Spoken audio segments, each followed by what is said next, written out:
Henry, just let me call the meeting to order before you jump in. Let me know when it's my turn. Okay, we are live. Okay, great. I'd like to call to order the meeting of the special joint meeting of the Common Council Finance and Claims Committee, as well as the Board of Education Finance Committee for today, February 11th, 2021 at 8:08 p.m. The one item on the agenda is to review the recommended operating budget for fiscal year 2021 through 2020. And our Chief Financial Officer, Henry Dakowitz, will lead us in that discussion. So Henry, over to you. Thank you, Mr. Burnett.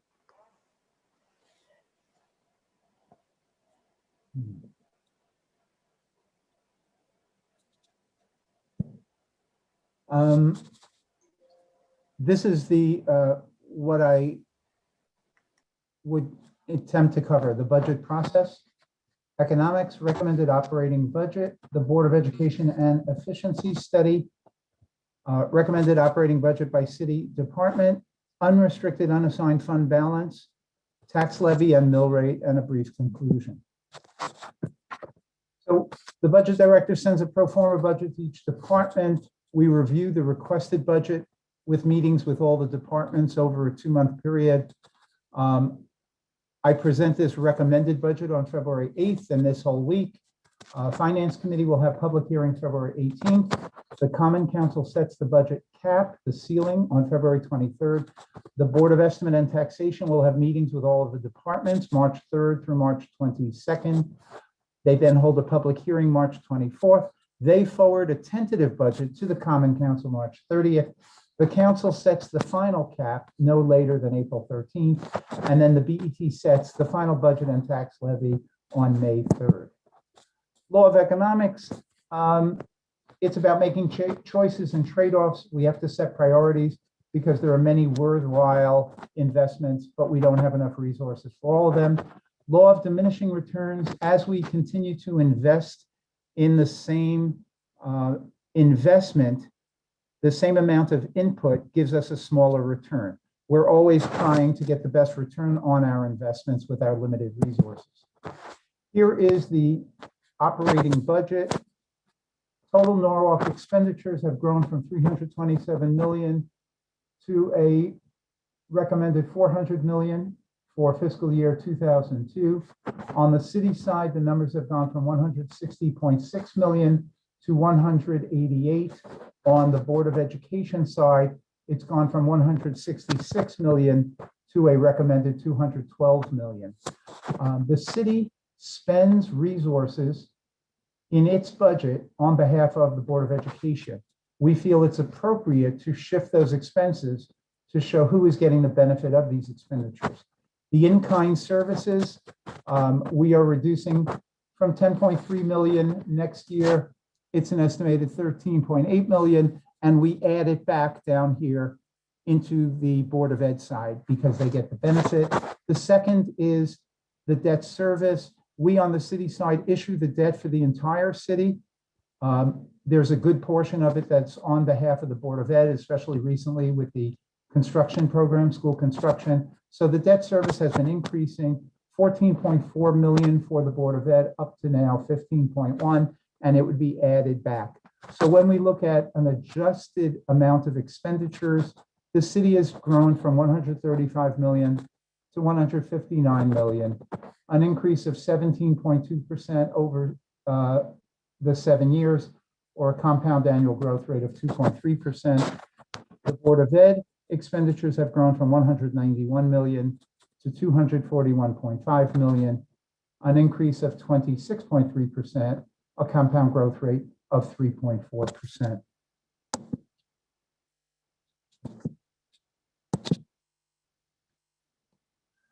Just to make the point, the division of operating expenditures, the traditional way we calculate that, it would appear that the public schools are using 53 to 54% of the resources, with the city using 46 to 47%. After we make those adjustments for in-kind expenditures and debt service, the shift is around 60 to 61% for the Board of Ed and 38 to 39.7% for the city. We recommend this $4.2 million, 2% increase over last year's approved amount of $208 million. So the total recommended amount in our operating budget is $212.6 million. The adjusted amount after including the in-kind and the debt service is $241.5 million. We have challenges in establishing budgets for the public schools. We know about that. Last year, as part of the agreement to award the Board of Ed a 5%, $9.9 million increase, there was an agreement to conduct an efficiency study, which would examine both sides, the public schools and the city operations, and then implementation of the operations. This is a slide showing some statistics. There have been concerns about that. I'm just going to go forward. That was originally shown just to show the importance of having an independent expert come in and examine the numbers and help identify inefficiencies. Review of the city operating budget expenditures by department. I've gone through this in detail line item by line item, and I've identified the major increases and the drivers behind them. Did want to talk about the fund balance. We've had a shift with our current auditors where when in an operating budget, which gets approved before our year-end June 30 balance, when we identify an amount that we intend to draw down in the next fiscal year, it is taken out of unrestricted unassigned and put into the assigned fund balance. The unassigned unrestricted balance is what we call the rainy day fund. And we generally look at that amount of money and compare it to our annual expenditures. So at this point, using the historical ratios, and I calculated these numbers going forward on the same basis, we were at 16%. It went up to 20.5% at a 69.7 million balance.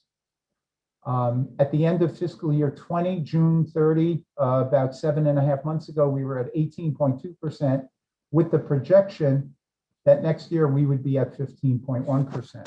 However, when we deduct the amounts that are designated to be drawn down, the numbers are slightly lower, 14.3%, 18.8%.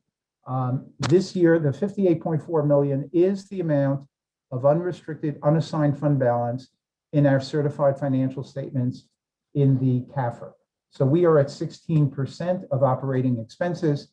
We expect next year to draw down $8 million. We take that out of the 58.4, we would get 50.4. The operating expenses go up a little bit, so the percentage goes down to 13.1%. That would be this current year ending in June. And in this recommended budget, we again recommend a drawdown of $8 million from the fund balance to help ameliorate the mill rate and tax bill increases for our citizens. So the 50.4 would go down by 8 to 42.4, and we would go down to 10.6%. It happens to be a very important factor in the bond rating, and our financial advisor, Bill Lindsay, has indicated that the amount of reserves and this ratio carries about 3 times the weight as the absolute amount of our fund, of our level of debt. Henry, this is Tom Hamilton. Could I ask you a question on that slide? Sure. I think, and I had heard you give this presentation to the Board of Estimate and the Council, and I think you had mentioned at one or maybe both of those meetings that the city has a track record typically of not drawing down the full amount that has been planned. In fact, I think for fiscal year 18-19, you not only didn't have any drawdown, you in fact added to fund balance. And I think you had mentioned that. So my question is, do you have any projection for fiscal year 2021, what the actual fund balance drawdown, if any, is likely to be? Is it, are you expecting it to be less than 8 million or not? As you know, There's a flurry of activity in June, July, and August where we close the books and we make annual adjustments. So it's hard to get a handle right now. I am hopeful, and I would expect not to draw down the entire 8 million this year. You're right. In 2019, we didn't draw down the 6 million, and we had a $6 million surplus in addition. In 20, we had a deficit of 875,000, mostly from COVID. We then rolled over $4 million to you on the public school side, and we put it in a non-terminating account so that if you don't use it this year, it would be available in future years. And at the same time, it doesn't increase our minimum budget requirement. So I feel comfortable talking to the rating agencies and saying, yes, we used the $6 million reserve, but it wasn't out of requirement and necessity to fill a budget gap. It was voluntarily to help this year's budget during COVID for both the schools and $1 million on the city side. Regarding the current year, 8 million, I am hopeful, and I would say right now, I'm hoping that we come in with only a $4 million drawdown, but it could be plus minus 2 million either way. But I am hopeful that we will not have to draw down the entire 8 million. We'll have to see as the events progress. Okay, thanks. You're welcome. Proper use of fund balance. Unanticipated, usually one-time disasters. That's why we call it a rainy day fund. Economic, we could have the loss of an employer. Physical, a hurricane, a building burning down. Medical, we have COVID this year. The other very useful purpose is to pay down long-term liabilities. We, as every other municipality, has pension liabilities and OPEB liabilities. We are in much better shape than many other local state governments. We are at 75% funding at both our pension liabilities and OPEB. So we're doing well, but we do have a long-term liability. So when we do have excess funds in these reserve accounts, it would be appropriate to draw them down and pay off our liabilities. We are using it this year specifically because our taxpayers are under financial stress, and we want to try to minimize the amount of mill rate and tax bill increases. How does the tax levy translate into mill rates by district? Up here, we're talking about the total expenditures. So 21 approved, 208 and 177. Our current year is a $385 million total expenditures. Recommended for next year, 22. The Board of Ed gets a 2% increase to 212. The city is at 188 for a total of 400 million. How does this translate into mill rates by district?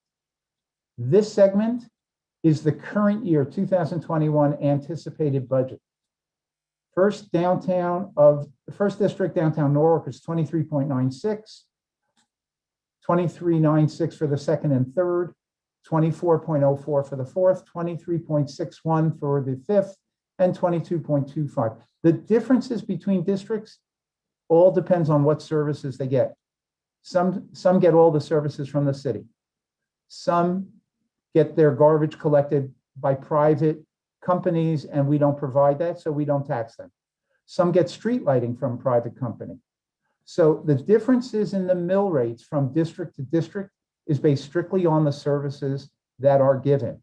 The way we do that is we take the total budget, we extract the cost of those specific services, garbage collection or lighting, and then we take those costs and we allocate them to the districts that pay for them. And that's why we have differences district to district. In next year's recommended budget, those numbers go up to 24,918 for the first three districts, 25,004 for the fourth, 24,556 for the fifth, 23,044 for the sixth. If we want to look at tax bills, using the 2019 grand list as the assessor said we should do, these are the grand list values for the medium homes in each district. We look at the approved budget and the recommended. Here is what the tax bills are. Current year 5762 going up to 5984, 85, and so forth for each district. The increase in dollars, first district 223, 3.86%, $213 for 3.9%, $293 for 4.01%, 244, 3.67%, and fourth district is often used as sort of an average for the city, 353 in the fifth district for 398, and $660 in the sixth district for 3.89%. Henry, I had a couple of questions on that slide, if I could. Sure.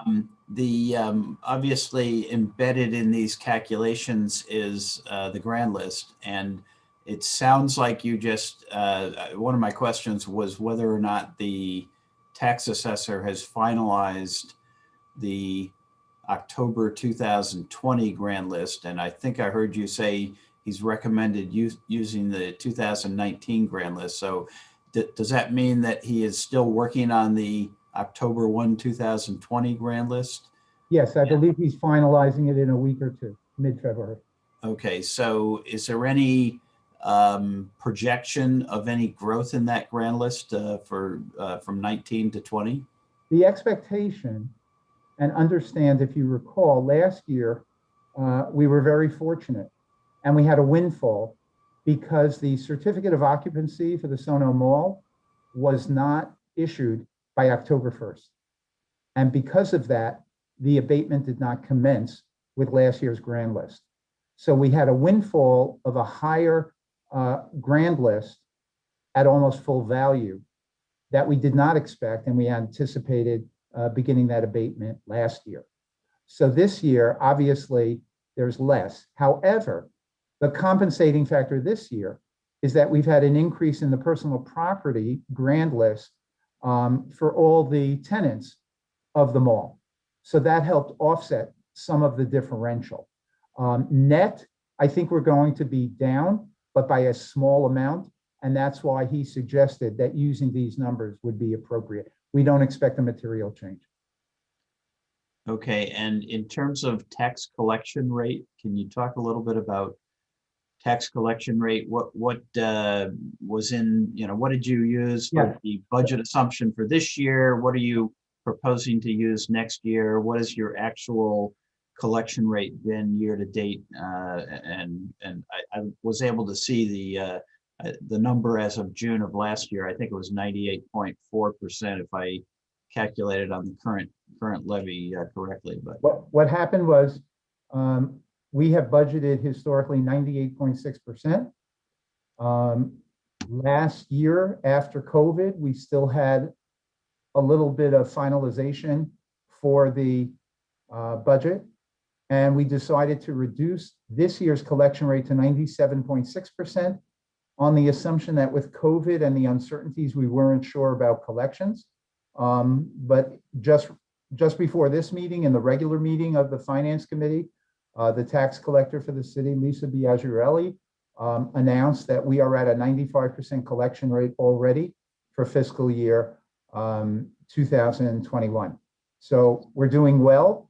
And on the basis of watching the collections with Lisa week by week since March, as well as where we are with COVID and lockdowns, we have returned next year's assumption of collection rate to 98.6%.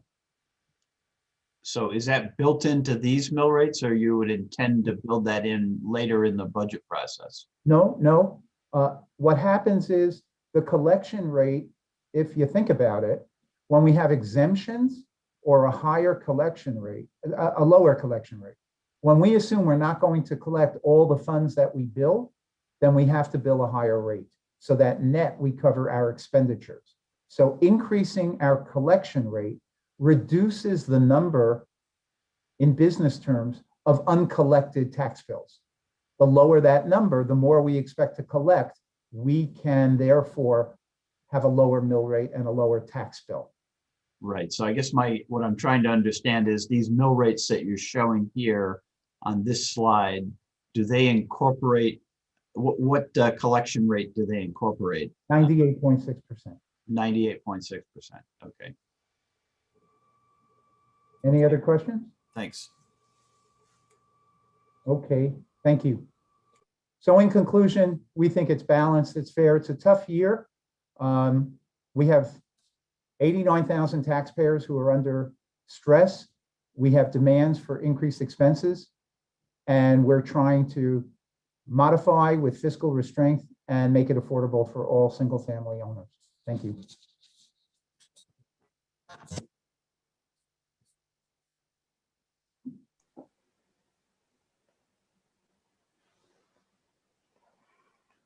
Thank you, Henry.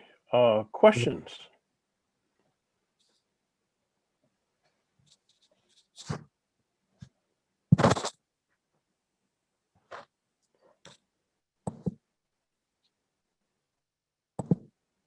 Mr. Chair, are you just looking for questions on Henry's presentation or questions to the BOE finances?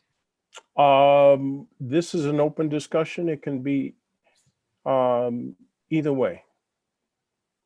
Well, Obviously, Henry's here to address the presentation that he just went through, which includes the recommended operating budget, including the Board of Education. And if there's Board of Ed questions, I'm sure Tom and his team can address those. well, if you don't mind, if there are no questions on Mr. Dakowitz's presentation, I'll ask Mr. Hamilton a couple questions. Can you guys let me know or let us know how much money was spent on COVID in the last fiscal or this fiscal year, and how much of that you think will be ongoing? Well, it's a variety of areas that it's been spent on, and from a variety of different funding sources. So early on last fall, we had did receive the ESSER 1 grant, and those expenses, I'm looking, I see Kristen is on the call. I believe that grant totaled a little less than $2 million, if I remember correctly. $1,084,000. How much was that? $2,084 for ESSER 1. $2,084,000. Okay.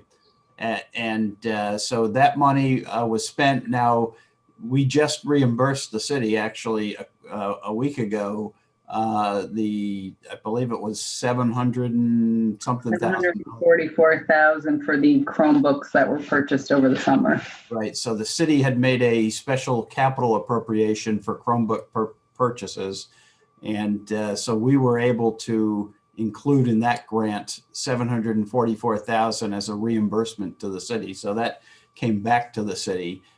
In addition to that grant, that roughly $2 million grant, the district has was awarded. It was actually the one of the highest. I think it was the second highest award in the state of Connecticut, based on our submission and based on the district's aggressive plan to reopen schools. As you know, a lot of school districts did not reopen as fully as we did. We reopened 5 days a week for all of our elementary children, and a hybrid model for grades 6 to 12 with additional services and additional students or additional days that students are brought in with specialized needs who really need 5 day per week instruction in building.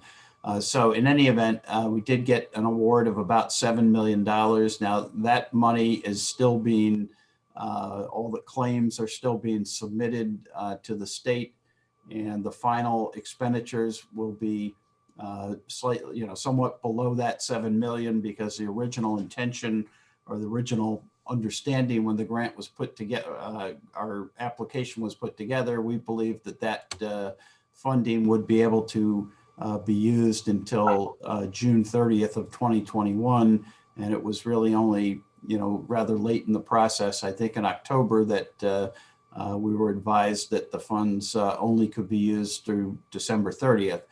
So in any event, we still have, significant expenses that we did incur, that we are in the process of filing with the state now for those reimbursements. And then in addition to that, as Mr. Dakowitz referenced, the city did agree to the $4 million carryover. $1.5 million of that was supporting the regular operating budget.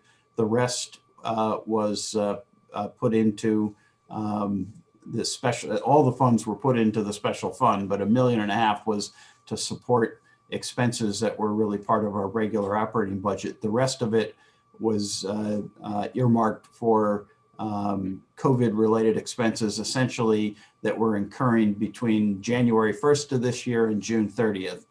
So that's another $2.5 million. So not all of those funds have been spent at this point, but that's a rough approximation of where we are now. In terms of going forward for next year, we have not assumed any large ongoing COVID expenses, but we have assumed that if there are expenses that the district continues to incur, which right now appears quite likely that there will be some expenses, that we don't think that everything sort of goes completely back to normal, at the turn of a switch or, the last day of the school year.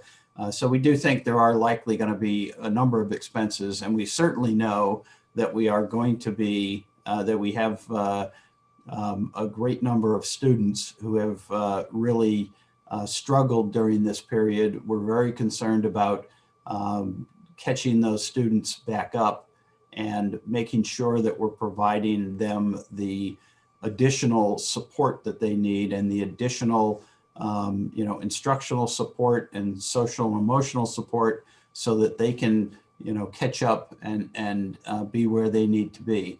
And so we did not budget for any of that in our local operating budget. Our assumption is that there will be additional funding coming to the Board of Education from the federal government. We do know we recently received word of a additional allocation of funds under the ESSER 2 grant, which is, I believe the number, Kristen, is it 7.2 or 9.2? 9.2. 9.2 million. 9.2, but it has certain ramifications that are linked right to COVID, and the grant application still has to be done.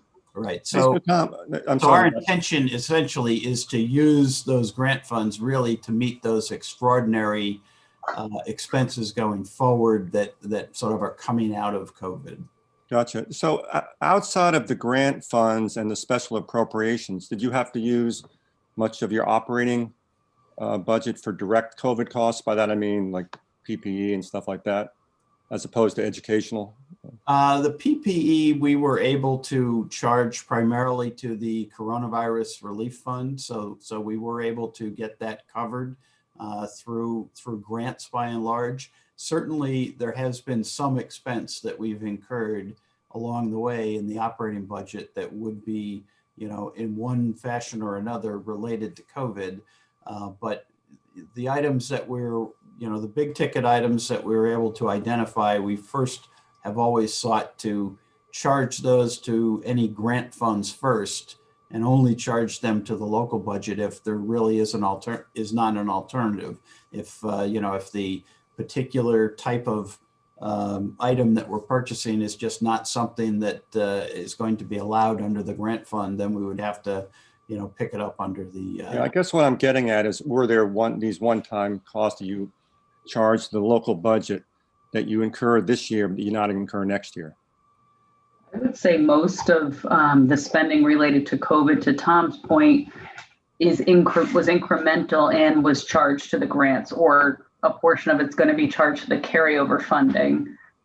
So a lot of it was charged to the grant. So, I would say the answer is no. There's certainly not significant spending expenses there. There Right. will be some one-off types of things. Okay, thank you. Just another question. Do you have any, are you able to project at this point what type of surplus, if any, you might end up at the end of the year? I mean, in past years, you've always had a surplus, right? It's really too early to project that at this point. The district has had what I would term to be relatively small surpluses. As you know, we don't have a fund balance. At the end of the year, any funds we have roll back to the city. So we don't have a separate fund balance that we can rely on. And so, we have to be careful not to obviously overspend our budget. That's, something that would, be, I believe, not well received on by the city, and not something we certainly want to, have happen on our watch. So the turnback that we've generally had in prior years, prior to COVID this year, in 2020, the turnbacks have averaged around 1 to 1.5% of our operating budget.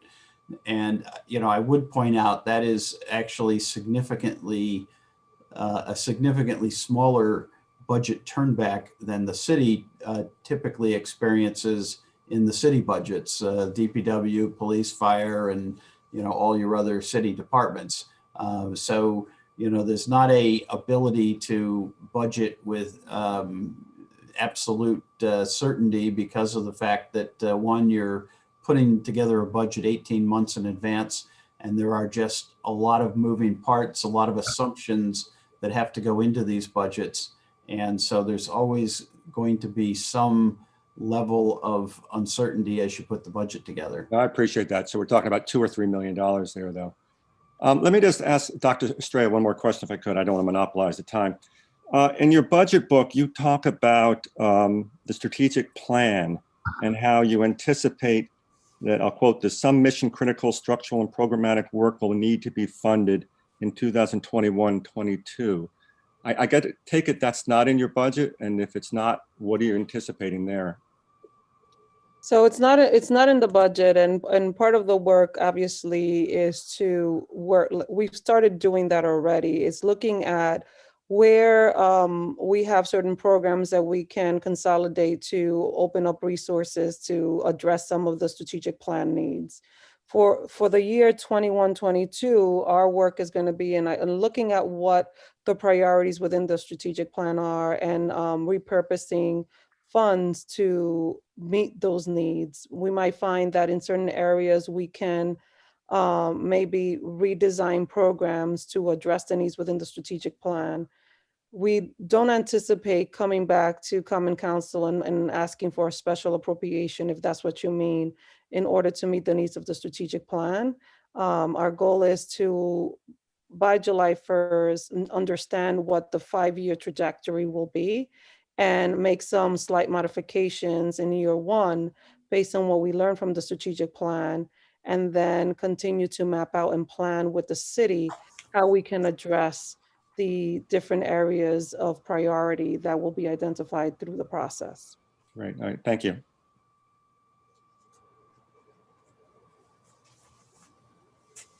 May I ask a question? And this is regarding the insurance costs that are really driving the majority of this budget increase in the board request. A while back, there had been mention about doing an analysis to see if it made sense to switch either back to a self-insured model or to maybe find a different supplier. Was there any headway made on any of that? Tom, do you want to talk about that, or shall I? Well, I do have some information that we got recently from our health insurance consultant. I'm not sure what the city was able to make out there, but I can certainly start. And I just got information this week from our health insurance consultant that potentially there is a possibility that the district could save some money if it were to go back to a high deductible health plan. There are, significant hurdles, if you will, that have to be overcome if we were going to make that switch. Any change in health insurance is a big undertaking, and it affects all of our employees, and is a matter that is of concern to collective bargaining groups, so that there's a certainly would need to be discussion that would need to be engaged. But the consultant has looked at these numbers and has found that based on the increases in rates in the state plan over the last 3 years and the development of the Fairfield County or the county-based surcharge, if you will, or the rates that are now based on county level experience, that there are some savings there that look to be in the magnitude of about $2.1 million a year. The self-insured plan obviously has a level of uncertainty attached to it that you do not have when you're budgeting a plan that is effectively self-insured or is effectively insured, like the state plan. So the state plan, we pay a fixed premium per employee per month, depending on whether they're taking individual coverage or employee plus one or family coverage.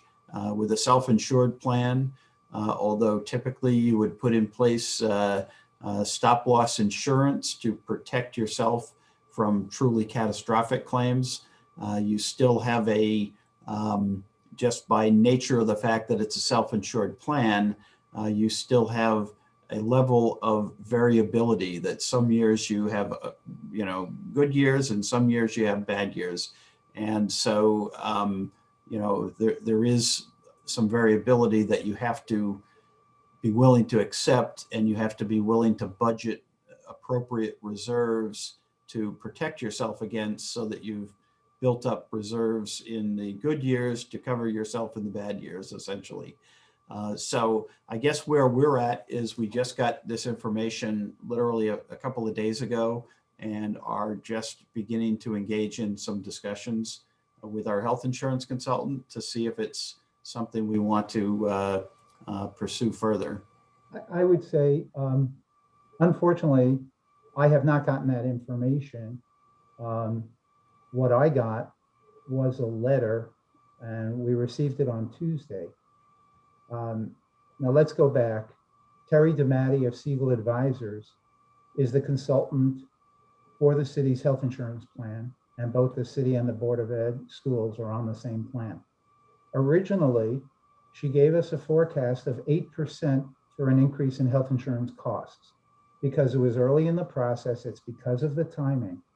And she used some national average expectation. And based on my history, I know she tends to come in high and conservative, so that when the numbers come in later, it's a pleasant surprise and the numbers are lower. She said, in addition to that 8%, we are in the second year of a 2-year process where we have to, in essence, pay a penalty because the other cities in the state have been subsidizing Fairfield County. Our health insurance costs are more expensive than the rest of the state, and the Connecticut 2.0 plan historically charged the same rate to every participant in the state. So my understanding was that the increase for this year would be 11.5% for those two factors. When we constructed our budget, we used 10%. We didn't think that the 11.5% was real. We thought it would come in lower. And we wanted to be conservative to make sure you never want to budget too low and then say we have to increase the costs.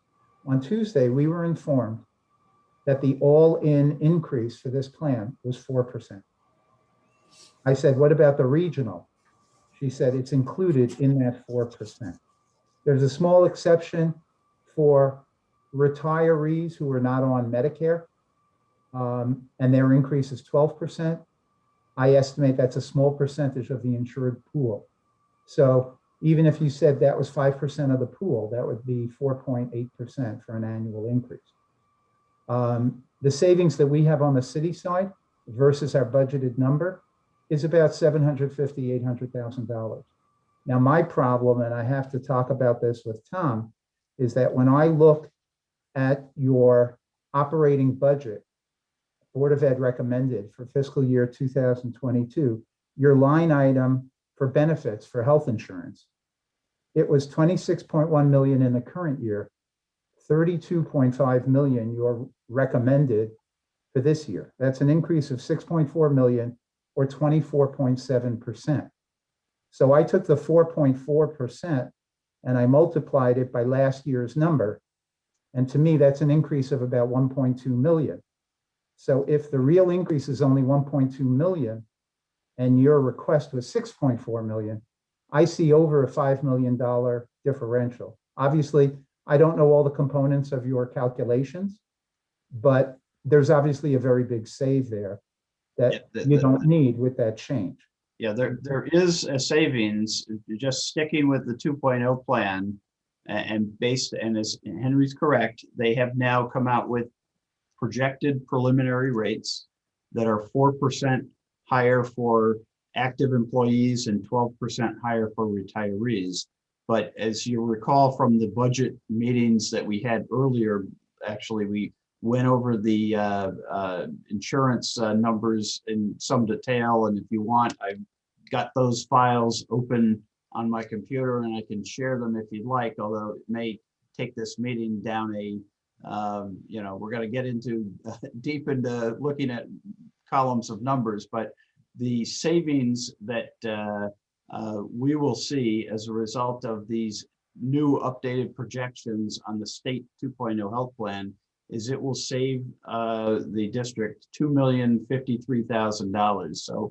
So it is a substantial savings, but it's not 4 or 5 million. And there's a number of reasons for that. But you'll remember, Henry, we talked about the fact that in addition to the rate increase, we had other factors that were driving our health insurance budget, including the fact that in the current year budget, the 2021 budget, we were drawing down on the last piece of the insurance, the Board of Ed insurance fund balance that was in the insurance fund back from when it was still a self-insured plan. And so we had $2,750,000 as a drawdown in the 2021 budget that's not available in 2021-22. So that is not impacted at all by the change in the projected increase in the 2.0 health plan rates. And so it's factors like that that basically, bring us down to the savings, which is significant, 2 million, almost, say round it to $2.1 million, but it's not 4 or 5 million. Thank you. I can go over the numbers if the committee members want. I've got the file open on my computer. I can share it and I can walk through it, but I don't know whether that's a good use of our time. I think, yeah, I think, Tom, you and I can do it, but I think it might be going too much into the weeds for a general group like this. I guess my point was I was trying to come back to Colin's original point about looking for an alternative. I think most people are very satisfied with this insurance policy. The only concern was excessive costs.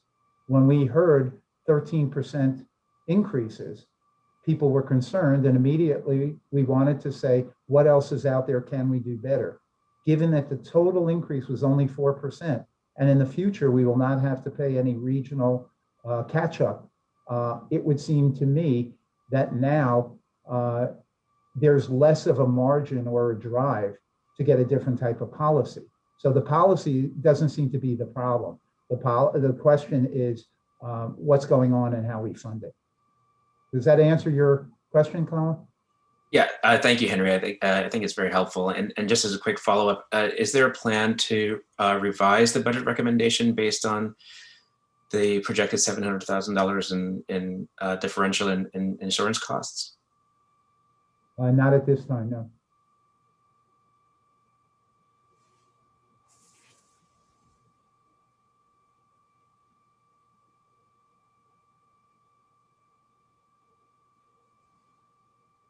Other questions? Conversely, I'd ask the same question of Tom Hamilton. Then, are we going to see a change in the Board of Ed's projections based on the savings on the insurance cost? Yeah, I think maybe I should let the superintendent answer that. So there will be a savings. The savings would with the savings, with the reduction in insurance costs, it brings us down to a 4.6% request versus the original 5.7 or 5.6, I remember exactly, that we had originally requested. So having the reduction in our insurance costs significantly lowered the amount that we need to request in order to meet our contractual obligations and the increase in insurance costs for this year. Yeah, so our board has not formally met to adjust their budget request, but I think we can all say that the board budget would be fully funded with a 4.6% budget increase, and we don't need the 5.6% budget increase.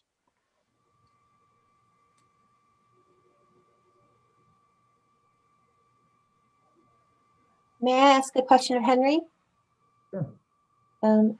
Can you speak to the rather large increase in the corporate counsel office? And you mentioned pensions. Is that being driven by the retirement package that was offered over the summer? That's two questions. Let me take one at a time. Regarding the corporate counsel, there were two major factors that are driving that increase, as I've explained the other evening. One is called other professional services, and that includes the assessors that they retain in order to defend our tax appeals. As you know, after the last reassessment, the revaluation, we had a record over 400 tax appeals. And when the law department defends those cases, they have to retain outside assessment experts. So that other professional services line is going up. The other one is when we have to retain outside counsels for anticipated lawsuits, both on the city and the Board of Ed side. So we've had situations where there's a conflict of interest. For example, if a police officer is accused of wrongdoing, it might be a case where internally in the city, we have to investigate and decide whether there is any action to be taken, any disciplinary action, but at the same time publicly, we may have to defend the city and him or her from a lawsuit. So there's a conflict of interest and we have to retain outside counsel. Additionally, we have to retain outside counsel when there are specialized cases where we simply just don't have the expertise on hand. So some of those which we've experienced are class action lawsuits. And recently, I believe on the Board of Ed side, there was a lawsuit involving the Fair Labor Standards Act, and we had outside counsel for that. So that is the reason for the increase in the corporate counsel budget line. The percentage is large, but it's off a very, very small base. So relative to the whole spending, it's a little bit misleading. Regarding the pensions, the pension contributions every year depend on a number of variables. So you are correct. What's driving a lot of the change this year is the early retirement program. So with the early retirement program, the way we calculate the savings, it's really a component of two pieces. One is with these people not on the payroll, we save on the personnel costs, direct costs, day-to-day salary costs. On the other hand, two negatives are occurring on the pension side. The first is the actuaries make determinations and assumptions based on our census of how many years and the size of the amounts of contributions that are made by these individuals while they're employed before they retire. So there might be an assumption that says these people will be employed until they're 65 and they will be contributing assets into the pension trust until that date. So if they take an early retirement, we may lose 2, 3, 4, 5 years of contributions into the asset pool. At the same time, they are permitted to withdraw and start drawing down their pension early without a penalty. So they may withdraw it at age 62 instead of 65. So from the actuary's point of view of the whole plan, we're getting fewer assets in than we had anticipated and calculated, and we have assets going out and being withdrawn sooner. So they have to change their assumptions for what our required contribution is annually to make sure there are sufficient assets. So they change those assumptions every year. One of the other assumptions is what is the investment return? And that's the reason driving the increase in the pension expense. I would say that when we evaluated the early retirement plan, the savings we got from the salary reductions more than offset the increases in the pension expense by at least $500,000. Excellent, thank you. And I applaud your choice to lower the contingency fund, which has been a source of pain when we end up rolling it over into the general fund. Excuse me for a second, Barbara. Mhm. It wasn't a choice. What happened was last year, we were in union negotiations. Normally, we put all the salary increases that are contractual plus the step increases in each individual departments because we try to get an accurate costing of what that department costs to provide those services. But in order to shield that information when we're in the midst of a negotiation, we took all of those planned increases and put them in the contingency line. We didn't want to tip our hand on what we were anticipating while we negotiate. So what happened was last year's contingency line was larger than normal for that one-time event or every 4 years when we negotiate. At the same time, this year, when we showed the increases in each department, it's not just 1 year's increase because last year they didn't get an increase. So what's happening is an artificial double increase. So some of the increases in the departments are inflated because last year's department salary line was lower and the contingency line was higher. But when you net the two, it's just accounting and bookkeeping. Thank you for that. You're welcome.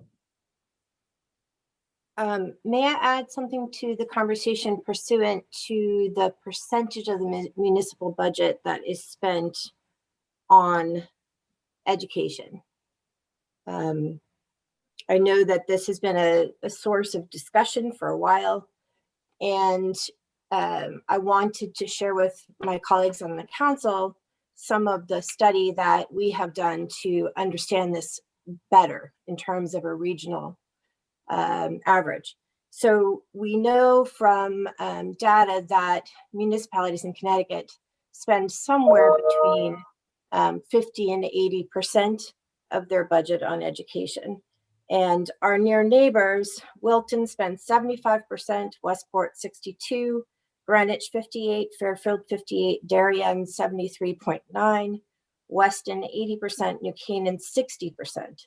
If you look at our district reference group, which is just group H, Norwich spends 60%, West Haven 62, Stamford 54, Danbury 51, notoriously underfunded.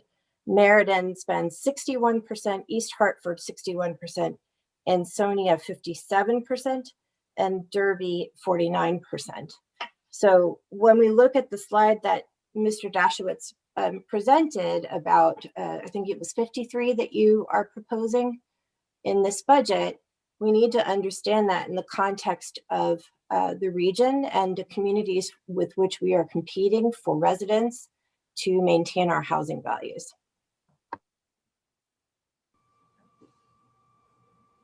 I would just comment, Barbara, that the 53% is misleading. We are providing services on the city side to the Board of Ed. And just for bookkeeping purposes, we could charge you and bill you for that. And the point is we are at 60%. I think that accounting is also underrepresenting what you really have as resources because you also get grants. We have a pension that we have to pay on the city side. The state is paying your pension. So when you start talking about cost accounting, we can get into extensive accounting discussions. But I would just say at a very preliminary level, the 52% is absolutely incorrect and the right number is 60%. Because if we just charged you for the services we had, you would be 60% of the total budget, but we would just have to have internal billing. So just recognize that right now we're at 60%.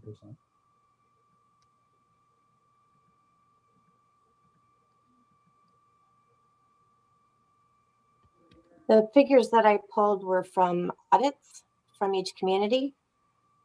So I understand what you're saying and I understand your position, but I respectfully believe that someplace in the middle is more likely fiscally accurate, and certainly we could engage in that discussion.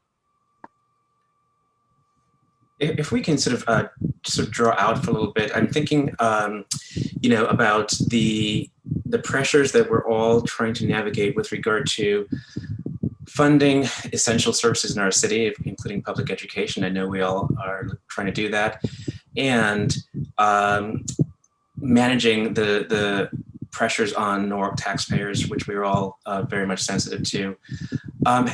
Is there some kind of calculus in terms of the city finances of what the long-term recovery economically from COVID will be, including the long-term damage to local businesses, for example. And the reason I ask is that I think that part of what we're trying to do with the public schools is think about recovery as more than a one-year process. I think we're understanding that we don't even yet know the actual boundaries of how much our students have been impacted by this catastrophe. And I think that it might be helpful to think about not just what taxes look like this year, but what they may have to look like in the 2, 3, 5 years to come. And what kind of benchmarking, if any, we may have done with some of our surrounding towns and cities. And again, I ask that only to think about a sustainable approach to COVID recovery, both in terms of our overall city finances and in our public schools, which we know are, regardless of what percentage of the budget they are a very central part of the services that we offer to our residents. Is that part of any of the calculations being done this year? And you don't have to go into too much detail. I'm just curious. You're asking me, Colin? Mr. Dakowitz or the finance committee, or if you don't mind taking the lead, Henry. Sure. I would tell you that it's just going to get tougher going forward. The two major factors that I see is the drawdown of unassigned and unrestricted fund balances, and the increases in the debt service. Okay. We don't talk about it too often, but on the capital budget side, we are overextended. We have $140 million of approved and authorized projects that we have not bonded for yet. If I borrowed it all today, we would lose our AAA bond rating. I have been borrowing funds in the last 2 years while I've been here at record lows, but our debt service goes up by 10% because the absolute amount of our debt keeps increasing. And we all have to pay it back in our operating budget, which means the mill rate and the tax bill. And when you draw down from reserves, it's very similar to what Tom was talking about earlier with his insurance reserve. It was built up when we had self-insurance because we weren't sure how much we would pay every year. And once we changed to go to an indemnity plan, Tom rightfully drew it down and said, we don't need that buffer. And once that buffer goes away, that hole has to be filled. And that's what is part of the health insurance increase that he's claiming for this year. So we've been scheduled to borrow $6 million, to draw down $6 million. This year it's 8 million, and next year it's 8 million. The way I budget with my departments on the city side, it's very tight. There's not a lot of fluff. And we weed out the extras and we negotiate hard to give the departments what they need to provide the services that everyone expects, but without extra. Especially historically, sometimes people said to me, I need this 100,000. I get it every year. And we looked at the fact that they didn't use it and we cut that. So the budgets are tighter, which means that it's going to be harder to generate those surpluses. So if next year we don't draw down any funds from the reserves, which is what the plan was for this coming year, but we changed it because of COVID. And if our debt service keeps going up, we're dangerously close to 10% of operating budget expenses with our debt service, which is already a danger warning signal for the rating agencies. So even if we make this year's budget work, it's just going to get worse year by year. I just don't see how it can go any other way. We keep spending on the operating side, we keep spending on the capital side, and we have very limited resources. The grand list just doesn't grow that fast. We had the mall. After that, it's nice to get growth, but I don't see the level of growth that we had with the mall, which was $500 million. So I am concerned and worried, and that's why I say it's a very tough budget year.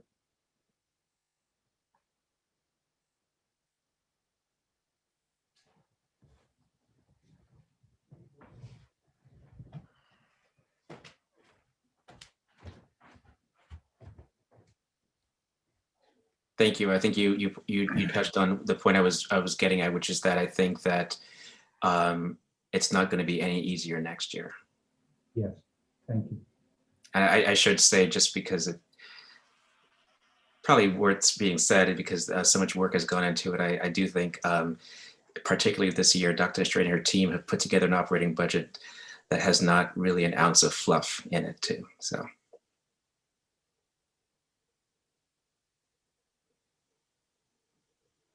Well, one of the good news items that I would think about is that with President Biden pushing through a $1.9 trillion program to help states and localities as well as schools, we're talking hundreds of millions of dollars in each category. So as Tom would say, we don't budget for that, but we hope that that might come in and give us some relief, which might mean that we come in with a favorable balance, or we have more resources that we anticipate. Always much better than being short at the end of the year. So that's just a positive sign for municipalities. And we may not be suffering as much as others who are reliant on sales tax, income tax, gasoline taxes, tourism taxes. But having said that, we're in for tough times. And part of my job, I view, is to be the early warning indicator. I don't like to tell people 3 months in advance we have a problem. I'd rather do it 3 years in advance so we can take the steps so that we don't get into dangerous situations. So hopefully that'll pass Congress and we'll see some of those funds, and that will help us.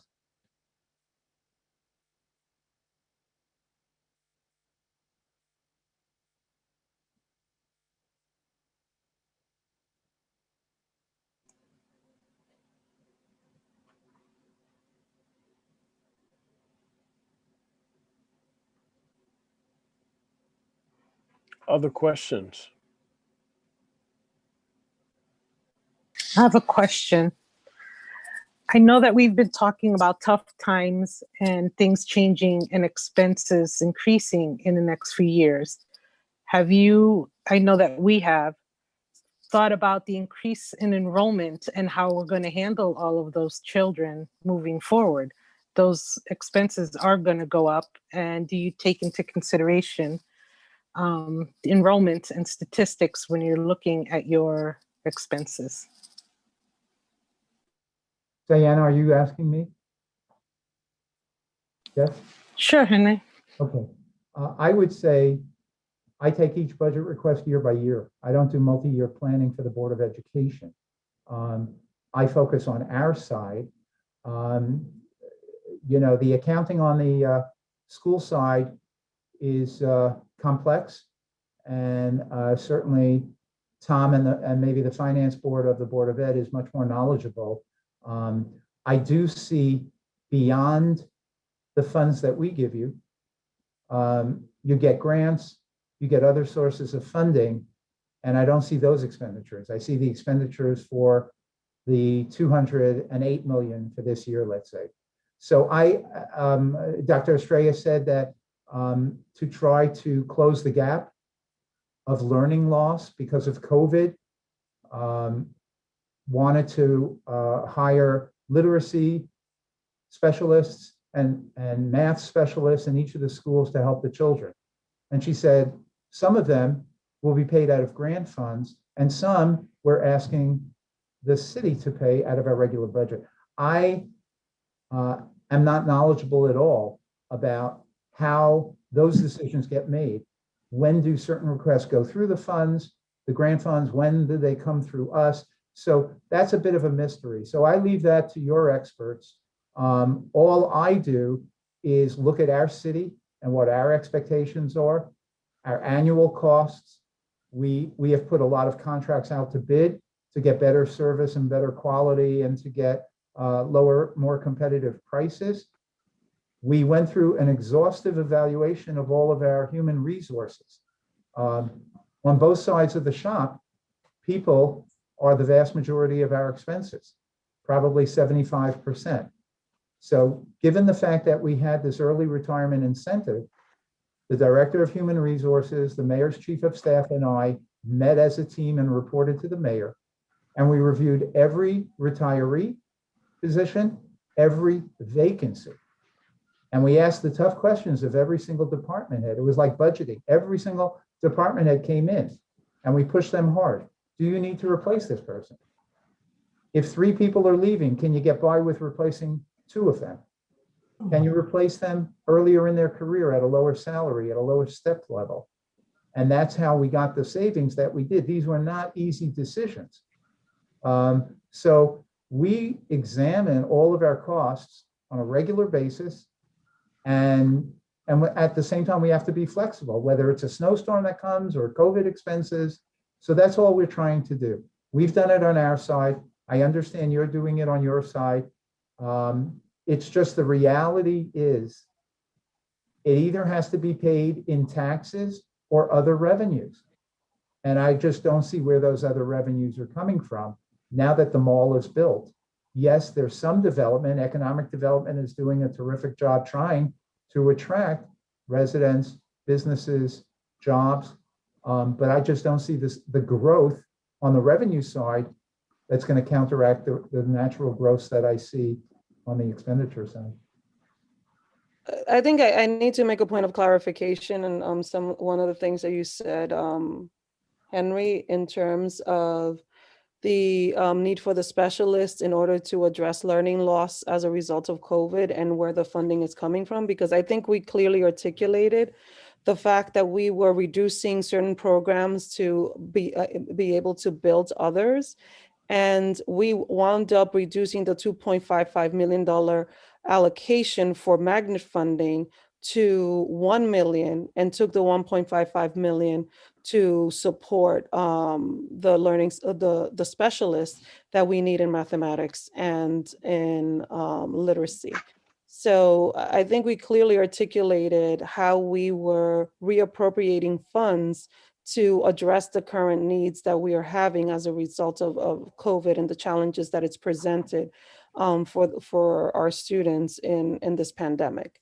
And I can have Mr. Hamilton speak more to it, even when we were looking at how we were appropriating funds to address potential register growth and provide adequate structures in the per pupil allocation. We also made modifications there while also having, like you said, with your departments, we met with every single department and basically stripped their budget to the minimum possible state, so that we presented a budget that focused on only addressing the contractual obligations and the unfortunate reality that we have this insurance hike that we have to address.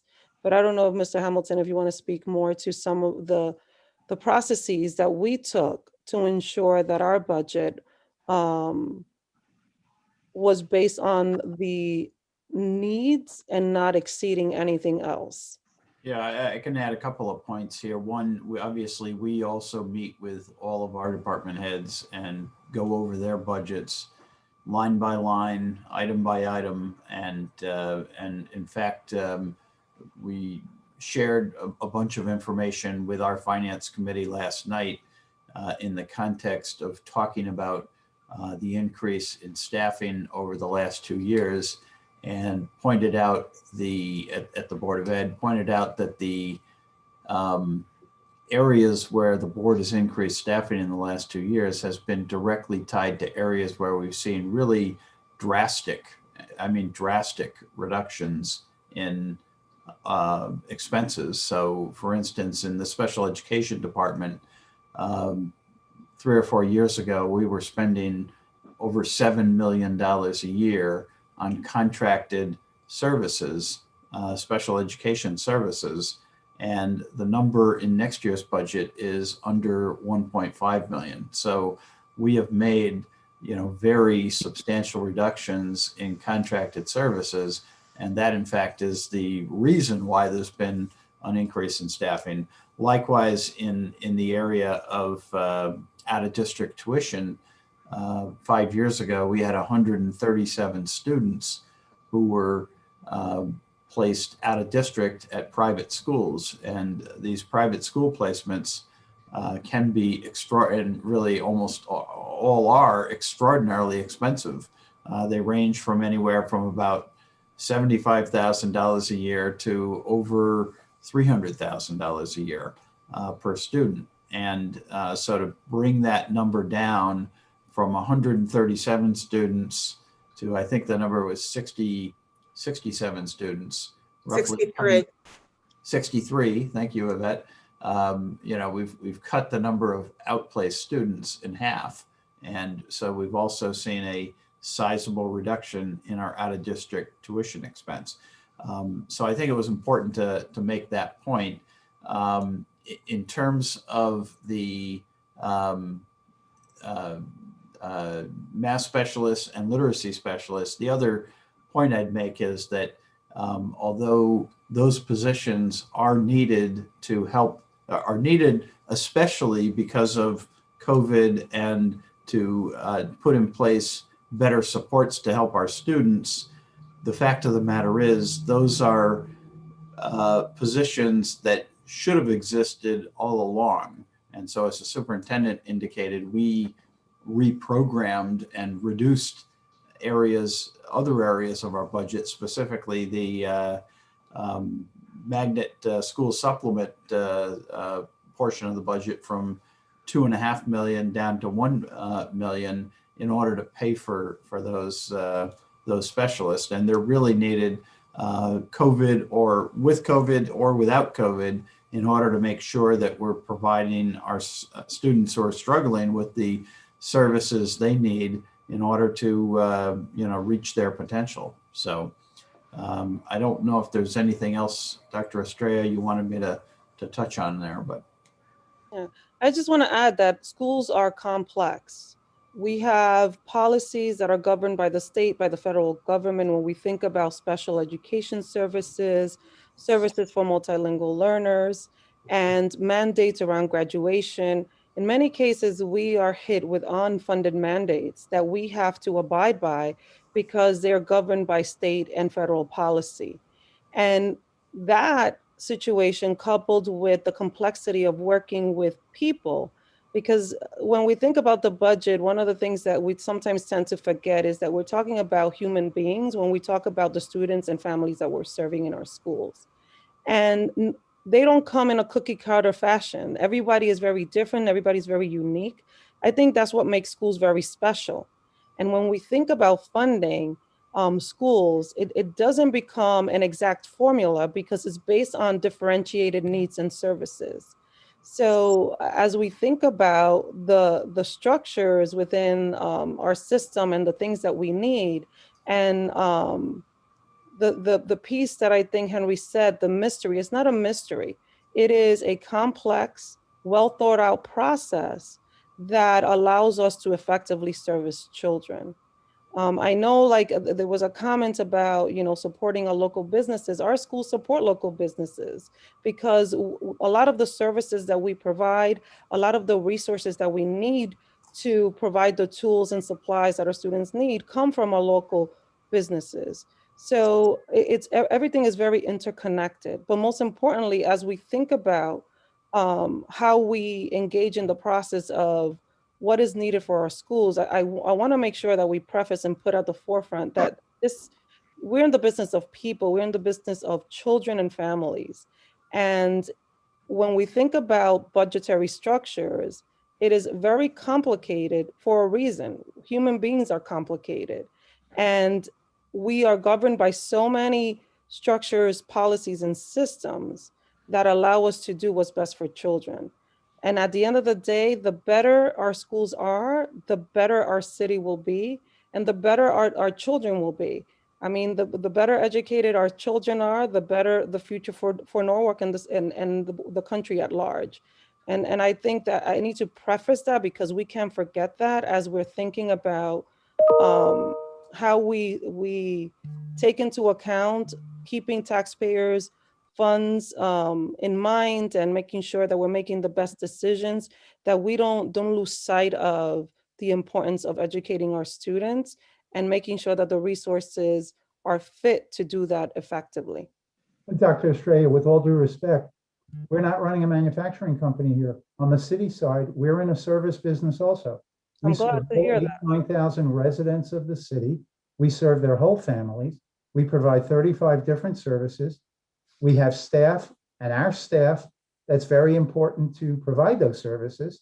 So we're in the same business. We have the same complexities that you do. We have regulations in what we must maintain and how we have to spend resources, because there are unfunded mandates on safety of bridges and all sorts of other things that we conduct. So we're in the same boat. It's not like you're in a different boat. I'm not saying that we are. I think it's important to preface the importance of the work we do, because sometimes we get caught up in the numbers and not in the most important thing, that we're here for the community the same way you are. And our focus is the children and families. Understood. Diana? Yeah, Mr. Sorry, Burnett. sorry. Yeah. I'm Go sorry. ahead. I just have a quick question. If you can clarify for me, what's the trajectory we're looking at with our actual decrease in student enrollment? And also, just personally, I do believe in the same regards with especially the children we serve, I do believe the scrutiny of what we're doing should be more tested than the money we're throwing to it. But what is truly in an understanding post-pandemic, whatever, how do we look with a community around it if certain things keep increasing that our community actually won't be able to afford, which would perpetuate more decrease in our enrollments? So in respects to our enrollment slightly dropped. We are looking, but a lot of it had to do with our pre-K numbers and not having a remote option for the young children. At that age, we started to slowly transition into providing that option. But that had a significant impact in our enrollment numbers. And the other piece that impacted our enrollment numbers were parents making a choice that they wanted to homeschool their children within the pandemic. In our last projections, it shows that our registered numbers will increase next year at the end of as the pandemic ends. So our numbers maintained steady. And I don't know, Mr. Hamilton had a slide where he showed where we are and how enrollment numbers have increased over time.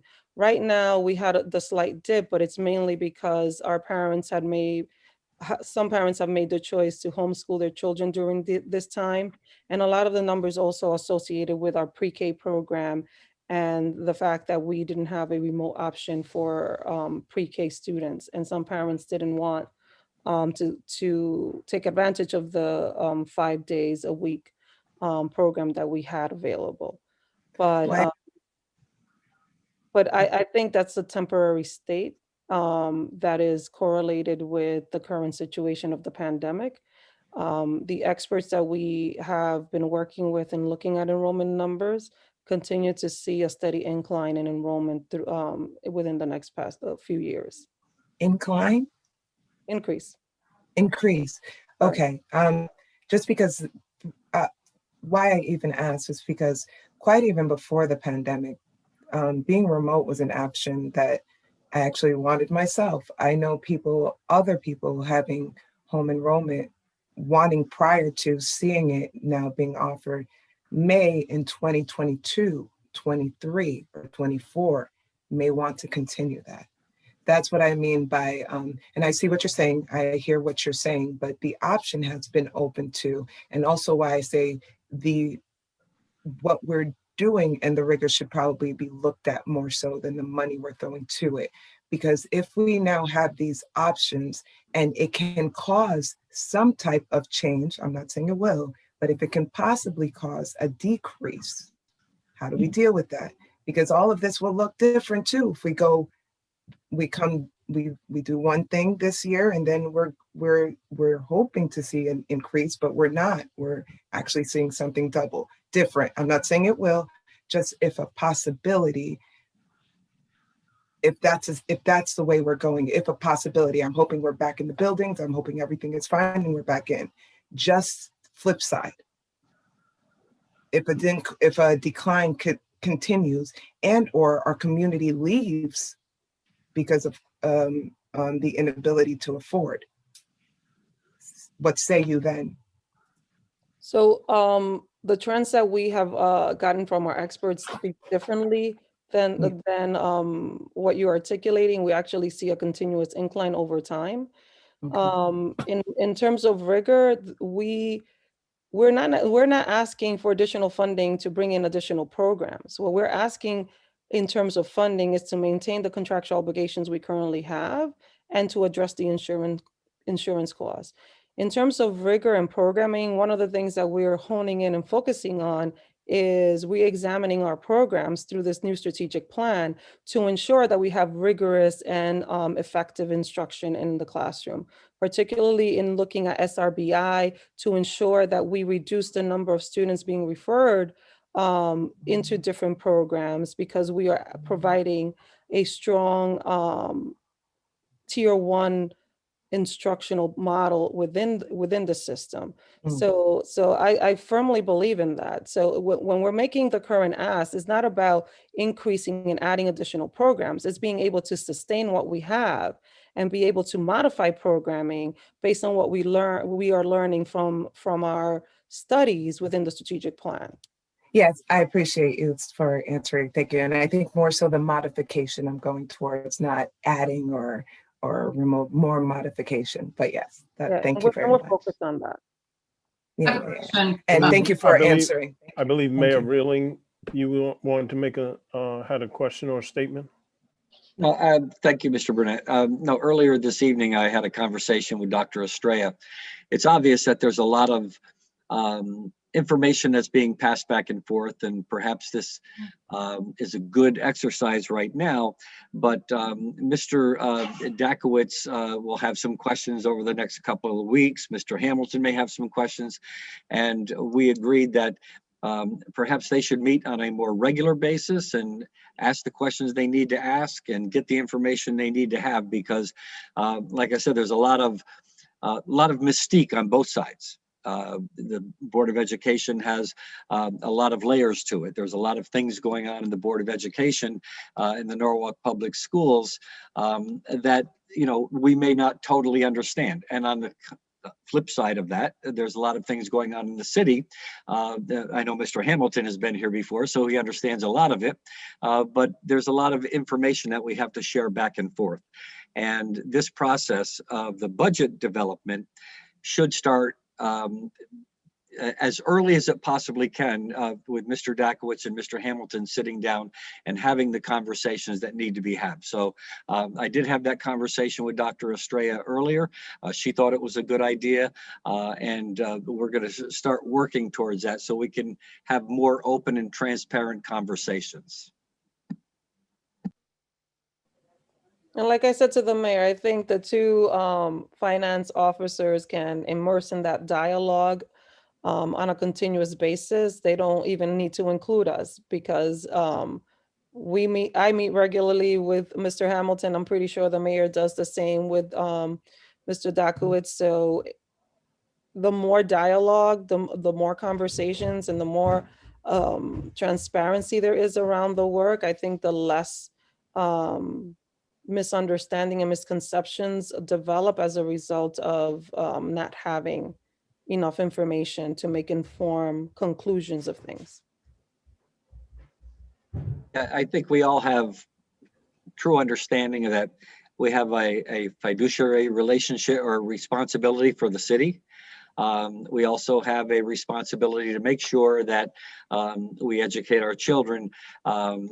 There's a lot of dynamics here, and working through these dynamics and coming to an understanding earlier on in the process would be very helpful. And all the questions that we need to ask can be answered, and on both sides. So that was the reason that I spoke with Mr. Dakowitz earlier, and then talked to Dr. Estrella, and we agreed that this would probably be something that we wanted to do on a more regular or more frequent basis.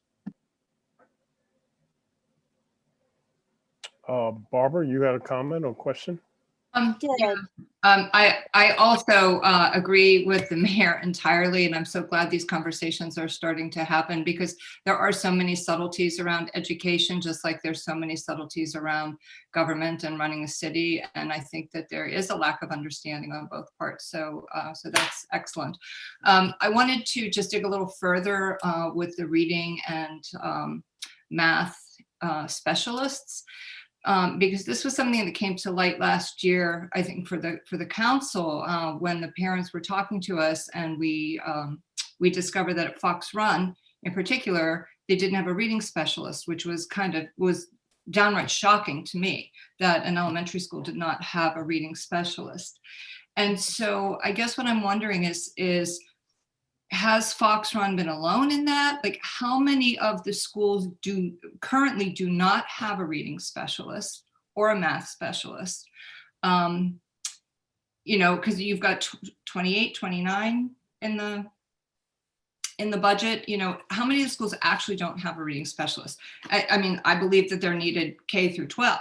So, you know, I'm asking, you know, just where we're at.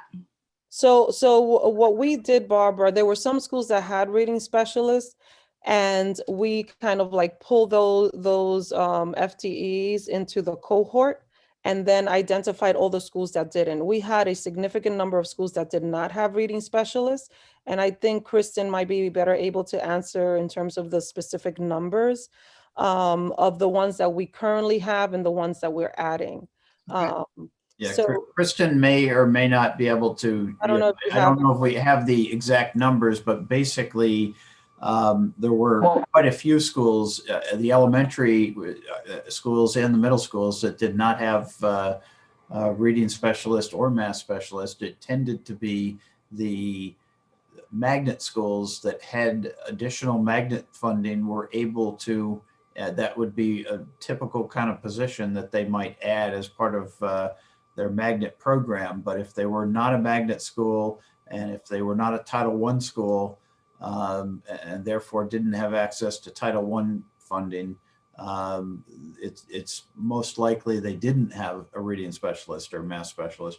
Do you have the actual numbers, Kristen? Or so half of the elementary schools had them and added them in last year's SBB due to the point you were speaking of, Tom.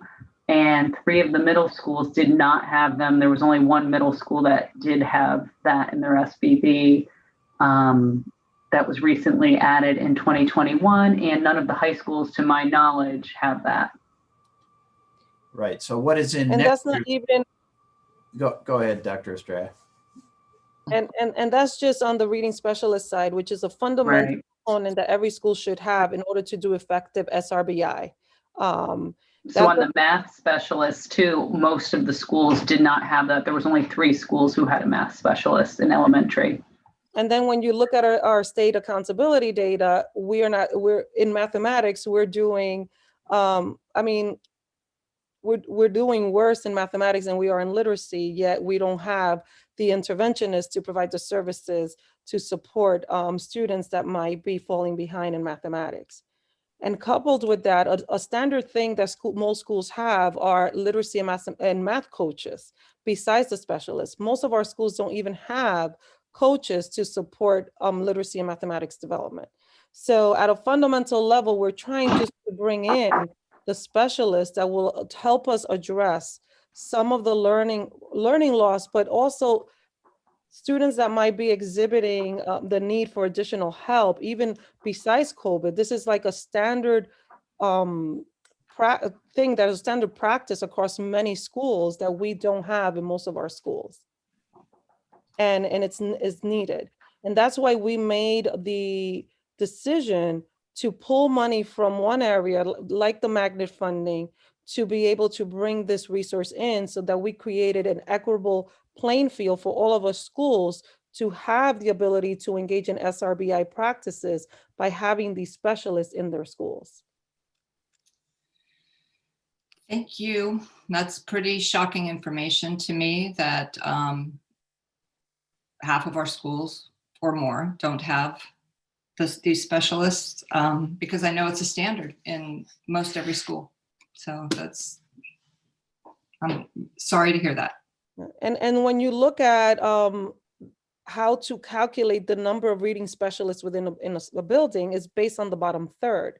And if you look at our schools throughout the district, some schools might need more than one reading specialist based on the need within the building.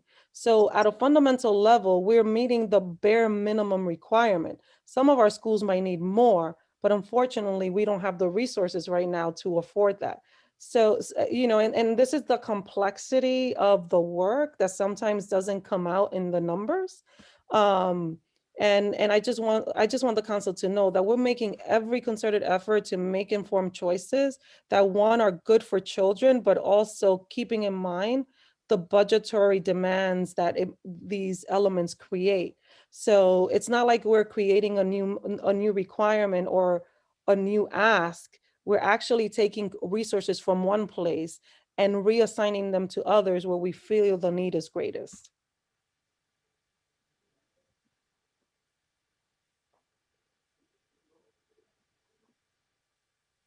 I might add, and it kind of goes back to Diana's question earlier, Ms. Revelis.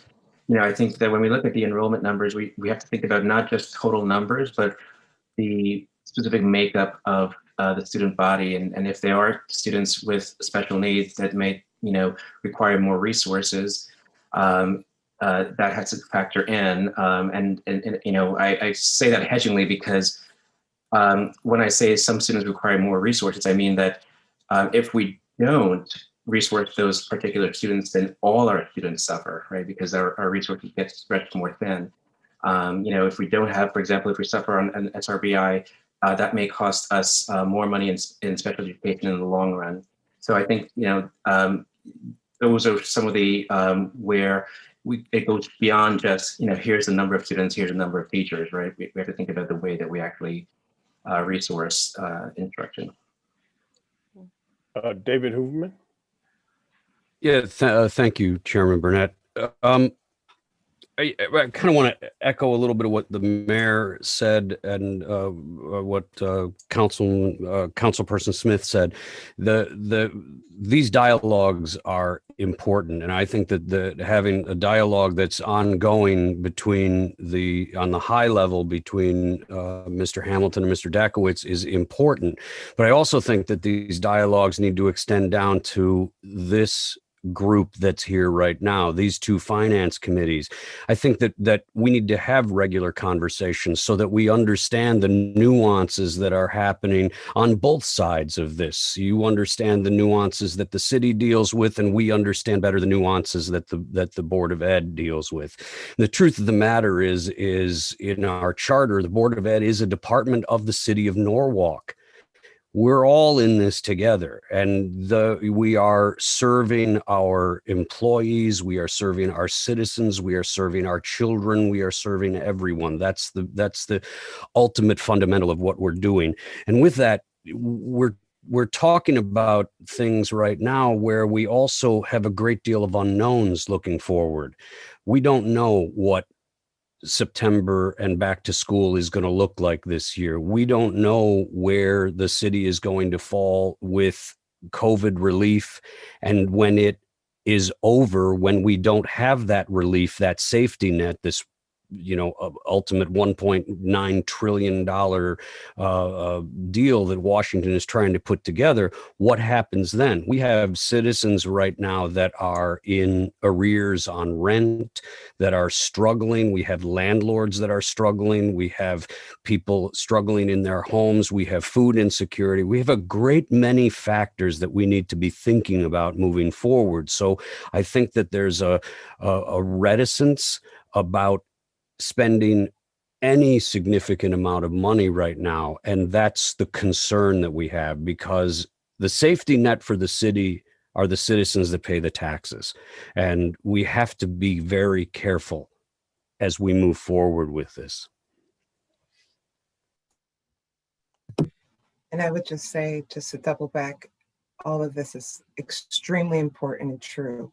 And just to clarify on what I mean, a specialist to a failed system will still fail if not only we are looking at systems that I was looking at as a child and still educated in that maybe should be reassessed while we put specialists to it as well.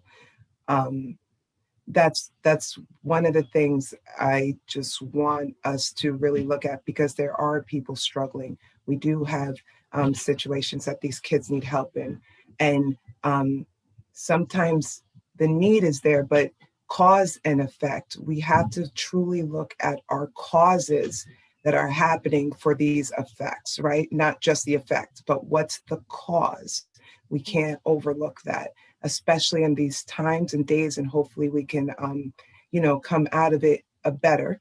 But truly understanding the cause of our situation is vital.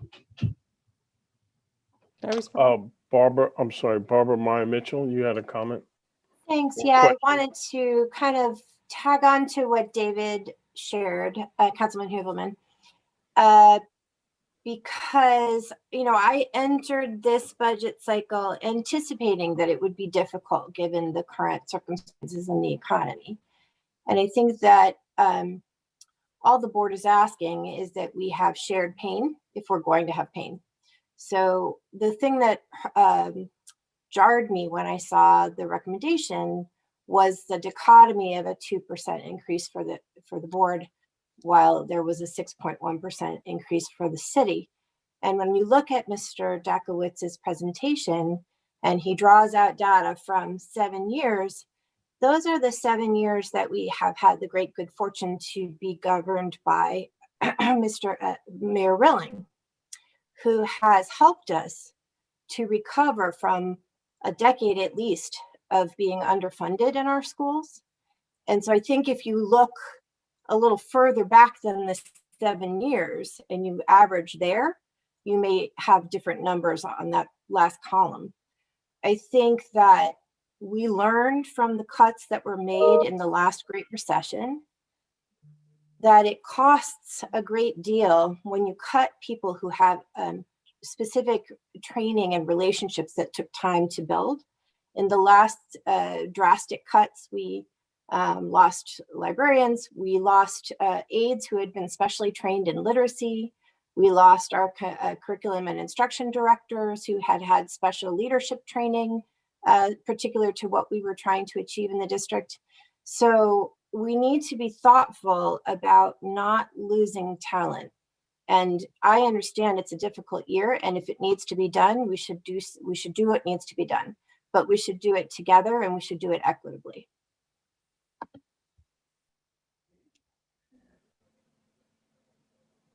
I believe Dr. Estrella, you were making a comment. So I just wanted to, I totally agree with Mr. Hurlman. Oh my God, I'm saying David, your name wrong. I'm so used to calling you David. So I'm sorry. So I totally agree. We see a lot of the trends and patterns that you're talking about in terms of food insecurity and some of the economic challenges within the schools. And that's why we have the food pantries. And I know the city has been working collaboratively with us and independently in making sure that families have food in their homes, because it really trickles into the schools and those challenges we see day in and day out. And we want to make sure that we're not creating bigger problems, that we're solving problems to ensure that our community is successful.